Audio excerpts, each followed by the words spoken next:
Nel 2021, nonostante la pandemia e la pressione negli ospedali, l'attività dei trapianti non si è mai arrestata. A Padova l'azienda ospedaliera ha realizzato 424 interventi di trapianto. Uno degli ultimi è stato davvero eccezionale perché l'organo prelevato, in questo caso il polmone, arrivava da un paziente morto per arresto cardiaco durante il trasporto in ospedale.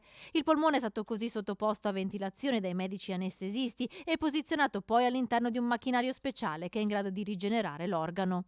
Viene ventilato in questa macchina e quindi noi possiamo valutare se questo polmone è buono. Una volta accertato che il polmone è buono, cosa che è stata fatta in questo paziente, è stato trapiantato, il paziente, nonostante fosse un retrapianto, quindi un intervento un po' più complesso, è riuscito a avere un decorso regolarissimo, dopo 2 giorni è stato estubato e dopo 25 giorni è a casa. Il polmone è stato così trapiantato in un paziente di 62 anni che aveva già subito un trapianto e aveva problemi di rigetto. Un intervento avvenuto prima di Natale e che ha avuto un decorso veloce. Il macchinario CS in dotazione all'azienda ospedaliera rappresenta infatti uno strumento importantissimo perché è mobile e quindi trasportabile anche in altri ospedali e rappresenta il futuro dei trapianti.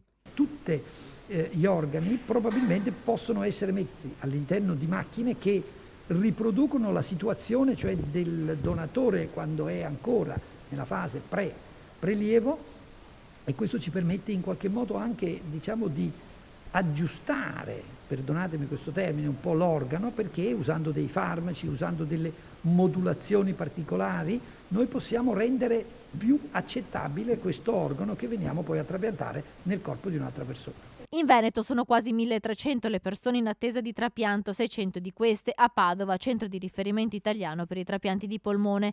Se ci fossero organi, gli interventi sarebbero fatti immediatamente, salvando tantissime vite e accorciando le attese di mesi e spesso anche di anni dovute alla carenza di organi. Per questo è importante la sensibilizzazione alla donazione. Oggi c'è anche l'opportunità di farlo in carta d'identità al momento del rilascio della carta d'identità